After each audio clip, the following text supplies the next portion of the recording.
Bem, eu enviei um texto para vocês ontem, em grupo. Eu mencionei ele rapidamente, mas eu acabei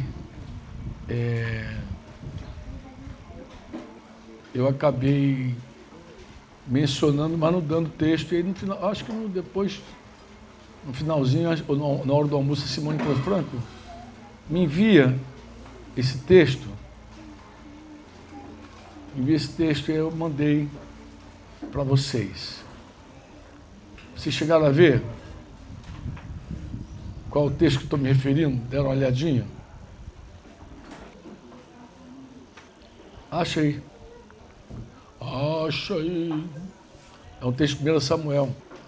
Tem uma versão que vai dizer que Jonatas falou com Davi: vai-te em paz, porquanto juramos ambos em nome do Senhor, dizendo: o Senhor seja para sempre entre mim e ti, entre a minha descendência e a tua. Eu mencionei que quando eu li esse texto antes, tinha um sentido. Até a hora que eu entendi que o significado da palavra diabo, dos muitos nomes que ele tem ali, uma deles é aquela que coloca para separar pessoas. E parece que Jonathan não está pedindo apenas uma testemunha, embora a testemunha também se coloca entre nós, né? Como é que eu sei disso? Porque quando Malaquias fala do matrimônio, quando Malaquias repreende o povo, porque eles estavam deixando suas esposas, trocando suas esposas, inclusive por mulheres de outras nações, Deus repreendeu e falou que ele foi testemunha da aliança que você fez com a mulher da tua mocidade. Ele falou assim: você está repreendendo os homens, sempre os homens, para variar, e está repreendendo os homens, dizendo: eu fui testemunha da aliança que você fez com a mulher da tua mocidade. Ou seja, quando Deus testemunha, ele está também entre nós. Então, se você pegar uma versão que Jonathan diz para Davi que o Senhor seja testemunha entre nós, não muda essa expressão quando ele diz que o Senhor seja entre mim e entre você. Aí eu fiz uma pergunta a vocês ontem. Eu falei, já no final aqui conversando, eu falei: quem vocês querem que esteja entre os relacionamentos de vocês? Falei que o diabo não era entendido, não era compreendido apenas como inimigo, mas como um agente de divisão espiritual e relacional. Ele trabalha para separar pessoas, para dividir pessoas. Então, ele espera que toda a obra dele de roubar, de matar e destruir seja bem feita, concretizada, obviamente. E quem pode frustrar os planos do inimigo hoje, nesse planeta, nessa terra, é Deus por meio da sua igreja. Então entendam isso. É Deus por meio da igreja, que é o corpo de Cristo. Você diz amém ou não? Amém. É o corpo de Cristo. É o corpo de Cristo. Eu não sei se você já colocou atenção na natureza da igreja. A natureza da igreja. Que é igreja, né? Igreja. Efésios 2, de 14 ao versículo 22, ele vai dar um destaque no versículo 14, dizendo que Ele, o Senhor, é a nossa paz. Ele é a nossa paz. Ele é a nossa paz. Acho que foi outro dia que eu falei isso em algum lugar, dizendo que Jesus, ele conquistou para nós a paz com o Pai. A paz que a gente tem com Deus, foi Jesus que nos conquistou. Amém ou não? Amém. Ele se fez maldito para que a gente fosse abençoado, e ele foi castigado para que a gente tivesse paz, para que os inimigos de Deus se tornassem amigos de Deus. Então a gente tem paz com Deus. Diga: paz com Deus. Diga: paz com Deus. Mas Jesus ele não apenas conquistou para nós a paz com Deus, ele também nos deu a paz. Aí diz para mim: paz de Deus. Eu tenho a paz de Deus. Cantamos ontem isso, amados. Essa paz que eu sinto em minha alma. Cantamos ontem. Então, você tem paz com Deus, e é isso também que o inimigo quer derrubar, por isso que ele nos acusa de dia e de noite. Que ele quer que essa paz com Deus caia. Ele quer que a gente tenha guerra com Deus e não paz com Deus. Então a gente tem paz com Deus, diga: paz com Deus. Mas a gente não tem só paz com Deus, a gente também tem paz de Deus. Por quê, Franco? Porque Jesus falou: eu dou a paz para vocês. Por que não é normal para um cristão viver ansioso? Por que a ansiedade é uma anomalia para o cristão? Por que Jesus e os apóstolos foram tão enfáticos falando da importância de não andarmos ansiosos? Por quê? Porque a ansiedade é uma guerra, é um conflito, né? E nós temos a paz de Deus. Por isso que Paulo, lá em Filipenses, ele vai dizer, não ande ansiosos por coisa alguma, faça a Deus conhecedor das suas necessidades pela oração, por súplica, mas já agradecendo o tempo inteiro. E a paz, que excede todo entendimento, guardará a sua mente e seu coração. Tu vê que a resposta à oração, à gratidão é paz. Por quê? Porque o oposto da paz é a ansiedade. A ansiedade é uma guerra dentro de nós. E nós temos a paz de Deus. Nossa paz não é circunstancial. O que o inimigo faz? Ele quer que a semelhança do que Pedro experimentou quando andou sobre as águas, ele quer que a gente viva da mesma forma, prestando atenção nas tempestades, no vento, no som do vento. Ele quer que a gente olhe para fora e que a gente tenha uma tempestade dentro do nosso coração. Se essa tempestade dentro do nosso coração ela se avoluma, obviamente a paz vai embora. A paz de Deus. Então ele quer roubar a tua paz com Deus, ele quer destruir a tua paz de Deus, quer matar ela dentro de você. E não é só isso, quando o assunto é paz. A Bíblia também fala que entre nós devemos ter paz. No que depender de vocês, tenham paz com todos. Então, no que depender de nós, por que depender de nós? Porque agora, quando envolve outra pessoa, pode ser que a outra pessoa queira a guerra. E é impossível para você, né, manter. Mas se depender de você, tenha paz. Levante a bandeira da paz e fique em paz. Não deixa roubar a tua paz, de forma alguma. Não permita que o inimigo roube, destrua, mate a tua paz com Deus, a tua paz de Deus e tua paz com os irmãos. Não permita, porque é isso que ele quer fazer. Ele quer te colocar em constante guerra, constante conflito, constante crise. E é impressionante, porque um abismo vai puxando o outro. Você às vezes começa um conflito relacional com alguém e daqui a pouco tua alma está ansiosa. Então aquele conflito de fora já entrou dentro de você. Você já não consegue dormir, já perde o sono, tu fica pensando naquela pessoa que falou aquilo, que disse aquilo, que está semeando aquilo. Aí tua alma é turbada por aquilo. É um negócio impressionante.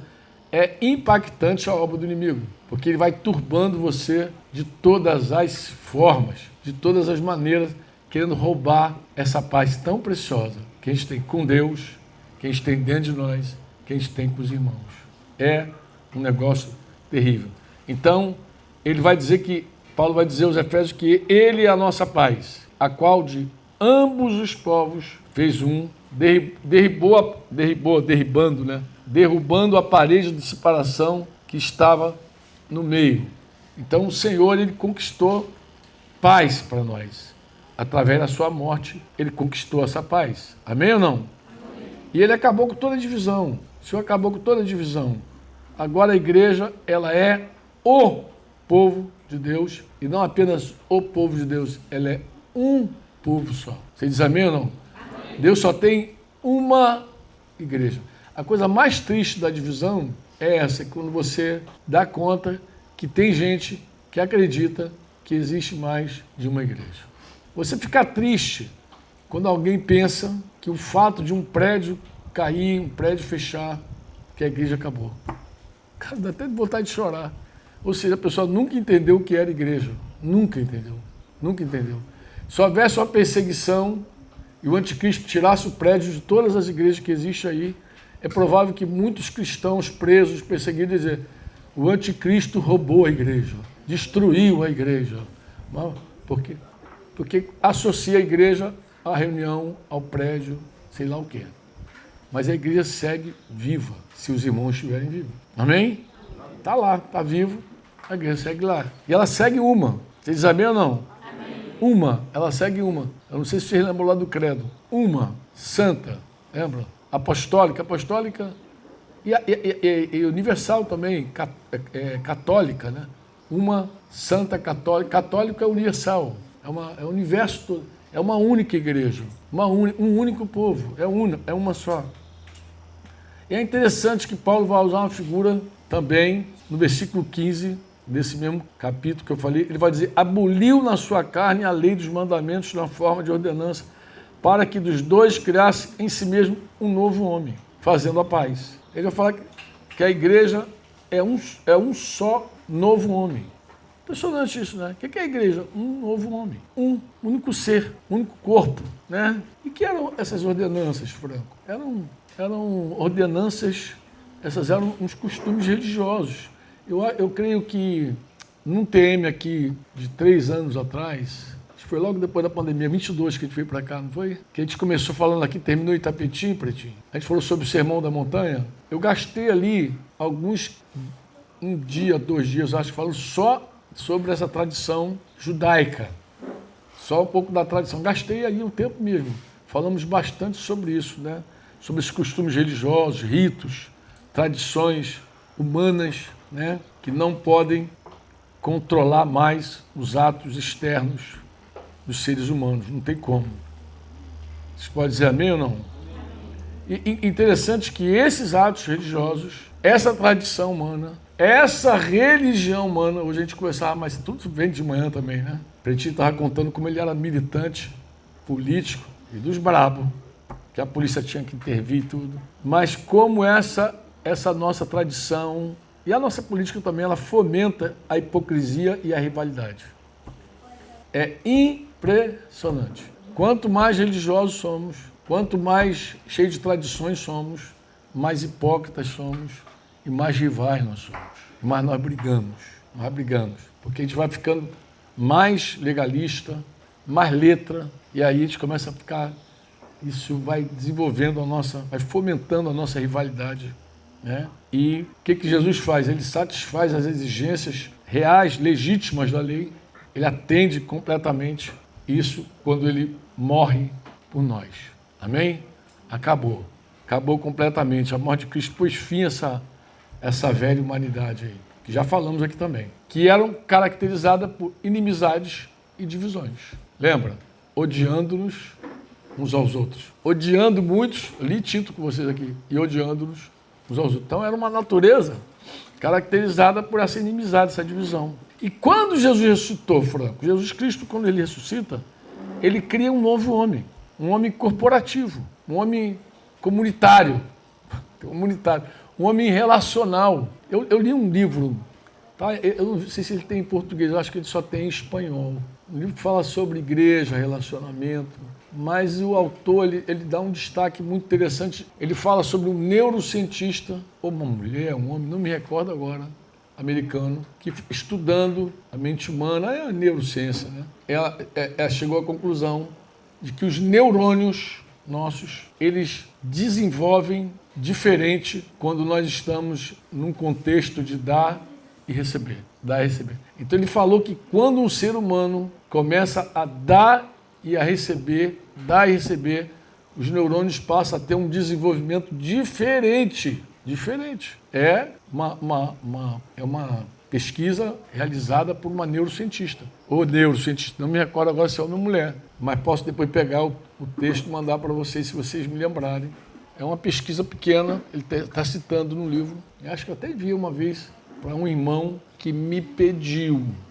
Eu não sei se eu traduzi para ele para o português, mas era uma coisa assim muito curiosa. Acabei de lembrar que esse irmão me pediu. Possa ser que eu até tenha essa pesquisa aqui. Né? Às vezes a pessoa pede alguma coisa, né? E ele pediu.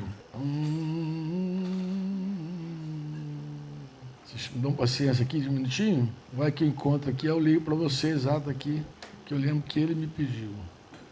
Aqui. Eu não sei se ele traduziu. Bem, vou tentar fazer uma tradução ligeira aqui para você, rapidinho. Um estudo de imagens feito pela neurocientista, a mulher mesmo, de uma universidade, eu acho que aqui é Los Angeles, UCLA. O nome da mulher é Naomi Eisenberg. Ela mostra que, para melhor ou para pior, os seres humanos são sociais. Os neurônios se conectam entre si na base do quanto cuidado damos e recebemos. E a estrutura social em que nós nos movemos. Aí os neurônios começam a conectar e trabalhar.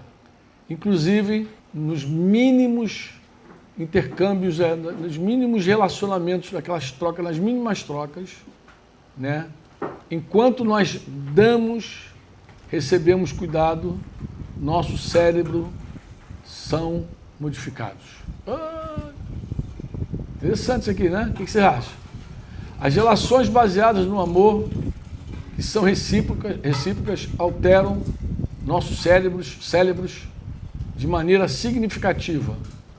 Quando o cérebro registra relações comuns, né, comunitárias, né? Eu usei uma outra expressão aqui, mas é quando você fica desse jeito, essa relação estende a nossa noção. Agora, olha, presta atenção nisso mesmo. Estende a sua noção de si mesmo para incluir outros. Então você começa a compreender, é uma neurocientista pesquisando, gente. Quando você começa nessa relação de dar e receber amor mútuo, você começa a compreender que você não é um ser isolado, você começa a compreender, incluir outras pessoas no teu eu. Então eu me compreendo a partir da tua inclusão em mim. Olha que mistério interessante. Vocês entendem? Claro, o oposto deve ser verdadeiro também. À medida que você se fecha, você se conhece menos. À medida que você se abre, você se conhece mais. À medida que você inclui pessoas na tua vida, mais você se entende, mais você se conhece. Vamos lá, que coisa interessante, valeu a pena pegar, hein? Então, ele vai dizer, maneiras, bom, Bem, as relações baseadas no amor, que são recíprocas, alteram nossos cérebros de maneira significativa. Quando o cérebro registra relações comuns, né, comunais, nem comuns, é de comunidade, de relacionamento mesmo, estende sua noção de si mesmo para incluir a outros. No lugar do eu, do eu, emerge uma autoimagem plural. O eu dá lugar ao nós. O que você acha disso? O cérebro se configura até uma nova compreensão de nós mesmos, até uma nova identidade que inclui outras pessoas, demais. Passando do eu a nós outros, a nós. Sai do eu, entra nós. Inclusive, isso é um exercício muito legal que eu costumo fazer com os irmãos. Inclusive, quando a gente vai citar assim, alguma história, em geral tu percebe o seguinte, se a história é boa, em geral o cara começa assim, não, então fui eu, aí fui lá Elivaldo, aí foi lá Fernandes, o eu tá na frente. Se a história é ruim, eu já sei como começa. Tava lá Elivaldo, Fernandes, eu também fui, entendeu? Então já sei que deu ruim. Quando o cara se coloca atrás, então, isso é da natureza humana, né? Da natureza humana. Mas o bom mesmo é que a gente sempre coloca os irmãos na frente. Bem, porque a gente para de ser eu e passamos a ser nós. Desse modo, a ciência, aí uma conclusão aqui do autor, nos faz mais que confirmar o fato de que Deus nos desenhou para viver em comunidade e para que a gente nos necessitemos, né, uns aos outros. Você diz amém ou não? Amém. Quando a igreja abandona o discipulado baseado nas relações, está indo contra o desenho de Deus para o nosso cérebro. Ficou admirado, irmã? Deus nos tem desenhado para viver em comunidade e para que necessitemos uns dos outros. Devido que somos seres sociais, necessitamos nós precisamos nos encaixar, nos vincularmos com os demais e ganharmos o respeito e a aprovação de nossos semelhantes. Somos gregários, isso aqui é a mesma palavra. E o instinto de nos reunir está integrado no nosso DNA. Em castelhano é ADN, mas em português é DNA. Bom, tanto nosso DNA prático como espiritualmente. Portanto, a igreja deve se ocupar ativamente em promover conexão relacional. Isso aqui é a conclusão. O que você achou? O que você acha? Tu acha que tem sentido isso aí? Bom demais, eu achei. Quando eu li, eu destaquei, fiz uma citação desse livro, o irmão pediu, eu posso mandar para você, se você me cobrar, tá bom? A igreja é um só corpo, ele vai dizer no versículo 16, e nos reconciliou ambos em um só corpo. Então, a nossa natureza passa de um só povo, um só homem e um só corpo. Você pode dizer amém ou não? Amém. Outra coisa que a igreja é também, que também é, e vai no versículo 17 e 18. Então, que é uma sequência do capítulo. Vindo, evangelizou paz a vós outros, a vocês, que estavam longe, e paz também ao que estavam perto, porque por ele ambos temos acesso ao Pai em um Espírito, ou seja, a igreja é um sacerdócio apenas. Todos nós temos acesso ao Pai. Você diz amém ou não? Amém. Todos nós temos acesso ao Pai, mas nós somos um só sacerdote. Nós somos um sacerdócio comum. Agora todos nós somos membros do povo de Deus. Quantos aqui são membros do povo de Deus? Amém. Quantos somos sacerdotes aqui do Senhor? Quantos somos? Quantos temos aqui livre entrada ao Pai? Quantos temos? Amém. Você diz amém ou não? Amém. Somos um povo de sacerdotes. Quantos podem dizer aleluia? Aleluia, louve ao Senhor. Louvado. Tu cantou aleluia. Aleluia, aleluia. Tem gente que não sabe que é aleluia, não louva o Senhor. Então, não importa a sua origem, não importa sua origem, sua raça, não importa nada disso. Você diz amém ou não? Não importa nada, somos todos do Senhor, todos nós. Não tem clérigo, não tem leigo, não existe, isso aí tudo é conversa da religião. Todos nós somos um sacerdócio, não há estrangeiros nem peregrinos, mas concidadãos dos santos, está lá no versículo 19. Então, não importa a sua origem, se é judia, se é gentia, amém? Quando nós estamos em Cristo, nós temos o mesmo acesso a Deus. Mesmo. Então não importa também se é homem, mulher, se é velho, novo, tá? Quando você está em Cristo, é em Cristo. Você diz amém ou não? Amém. Mas aí ele vai falando também o seguinte: sois da família de Deus, no versículo 19. O que isso significa, Franco? Que além de ser uma só nação, porque ele diz, vocês não são mais estrangeiros e peregrinos, mas concidadãos do céu, vocês são uma só nação.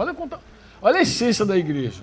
Um povo, um homem, um corpo, um sacerdócio. Vai vendo? Uma nação, uma única nação. Então, não tem como você achar uma fissura na igreja. Não tem como. É tudo uma nação, concidadão do céu. Não tem estrangeiro, não tem. Nós somos nação santa. 1 Pedro vai dizer, lembra? 2:9. Nação santa. Povo de propriedade exclusiva de Deus. Lembra dele? Mas no versículo 19 vai dizer, somos família. Famílias do Pai. Família de Deus. A igreja é a família de Deus. Você diz amém ou não? Amém. E Jesus Cristo é o primogênito dessa família. Era unigênito, mas por sua morte e ressurreição se tornou o primogênito. Quantos podem dizer amém? Amém. Mas se você seguir, depois de chegar no verso 20 e 22, sabe que você vai descobrir? Que nós somos comparados também a um edifício. E quando ele fala do edifício, ele diz que nós somos um só edifício. Onde é que está isso? Lá ele vai dizer no versículo 20 e 22. Edificado sobre o fundamento dos apóstolos e profetas, sendo ele mesmo, Cristo Jesus, a pedra angular, no qual todo o edifício, bem ajustado, cresce para santuário dedicado a Deus. Nós somos um único templo, nós não somos vários templinhos por aí, nós somos um único templo, juntinhos. Você diz amém ou não? Amém. Amém ou não amém? Está lá. Então, o Novo Testamento, ele ensina assim, que nós somos o templo de Deus. 1 Coríntios vai dizer isso, 3,16, 2 Coríntios também vai dizer. Joel só acorda para me dar aquele sinalzinho que eu acabou. E a Bíblia nunca vai chamar a igreja de um edifício material. A Bíblia nunca vai chamar a igreja de lugar de reuniões. Nunca. A Bíblia nunca vai falar que você vai dizer que você é um edifício material ou que igreja é um lugar de reunião. Nunca nós somos o verdadeiro templo de Deus. Você diz amém ou não? Amém. Isso é muito interessante, por quê? Porque quando nós saímos, como ontem, que fomos lá em Lagoa Salgada, lá, era a igreja que estava lá. Outra coisa, às vezes o cara não vai para um prédio da igreja, mas ele não está impedido de receber a igreja. A igreja vai a ele. Nós somos uma igreja de rodinha. Rodinha quando está de moto, de bicicleta. Quando está no pezinho, a gente vai no pezinho, a gente vai. A igreja se move, a igreja é viva. Amém? A pessoa não recebe, às vezes, um convite, não acolhe um convite para ir a um prédio. Mas não tem problema não, a gente está aqui. E se nós estamos aqui, a igreja está aqui. Amém? A igreja ontem estava lá, na praça. Você diz amém ou não? Amém. Nós somos esse verdadeiro templo de Deus. Você nem precisa ter dúvida que você é casa de Deus, morada de Deus. Né? São versículos que vai dizendo isso. E você vai lendo, vai ficando coisas maravilhosas. Então diga comigo assim, nós somos o templo de Deus. Diga assim, cada crente é uma pedra viva. Isso é 1 Pedro 2,5, tá, mano? Cada crente é uma pedra viva. Diga assim comigo, o templo é um só. Diga, o templo é um só. Diga, não importa a nossa raça, a nossa origem, somos edificados juntamente. Não importa. É por isso que a gente tem conexões diversas na igreja. Deus não tem aquele estilinho Babel de franquia lá. Nós conseguimos conectar com gente de lugares diferentes, países diferentes. É impressionante. Deus vai nos conectando de maneiras sobrenaturais, porque é a igreja, nós somos edificados juntamente. Então não tem nada, não tem nenhuma diferença. Não há nada, não há ninguém que não possa fazer parte. Você diz amém ou não? Pode ser judeu, gentio, pode ser o que for. Né? E o fundamento dessa igreja é um só também. Diga comigo, o fundamento, a pedra angular deste edifício é o próprio Jesus. É o Cristo. Você diz amém ou não? 1 Coríntios 3:1. Ele é a pedra angular desse edifício. Esse fundamento foi estabelecido pelos apóstolos e profetas, como a gente leu aqui, já no primeiro século, né? Eles lançaram esse fundamento, colocaram esse fundamento imutável por todas as gerações. Nós estamos edificados sobre esse fundamento. Agora, outra coisa sobre esse edifício. Diga comigo. O edifício cresce. O que significa? Que ele está em construção. Hein? Segue a construção não parou, ele cresce. Se ele estivesse pronto, não estava crescendo mais. É um edifício que cresce porque segue a construção. Você lê e diz, cara, segue a construção, está lá. Esse edifício está crescendo. Então, quando ele diz assim, todo edifício bem coordenado, ele se refere a essa unidade e as relações que são firmes entre nós e harmoniosas, que devem ser também as nossas relações. Diga comigo, é templo, diga a igreja, é templo santo no Senhor. Ela é templo santo no Senhor. Ela é do Senhor. O teu corpo todos nós somos, do Senhor totalmente. Outra coisa importante é que o templo não é para nós, é para Deus. Isso é legal demais, saber que o templo é para Deus, não é para nós. Aqui a gente pensa sempre em templo para nós. A gente quer templo para nós. A gente quer um templo aqui para a gente ficar aqui, ajoelhadinho, adorando. Deus quer templo para Ele. Deus quer um lugar para Ele morar, Ele habitar. E Ele não escolheu pedras mortas. Ele escolheu pedras vivas. Isso, inclusive, foi um dos temas mais difíceis.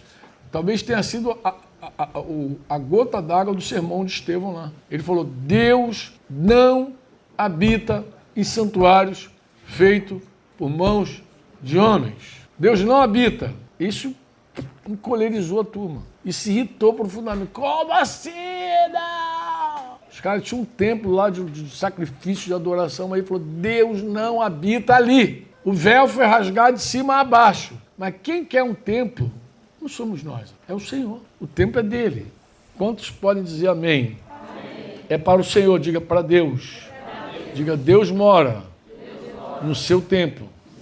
Como é que Deus mora no templo? Através do Espírito Santo. Quando o Espírito Santo veio sobre a tua vida, Deus veio morar no templo. E segue a construção. Segue a construção. Você diz amém ou não? Amém. Então, se você... Claro, não era essa a intenção, até porque o tempo também já acabou ali. Mas se você fosse mergulhar para descobrir a identidade da igreja, uma das marcas que você vai perceber da igreja é que ela é uma. Ela é uma só. Uma única igreja. Amém? Uma única igreja. E seja o Senhor entre nós. Diga comigo, seja o Senhor entre nós. Entre mim e você.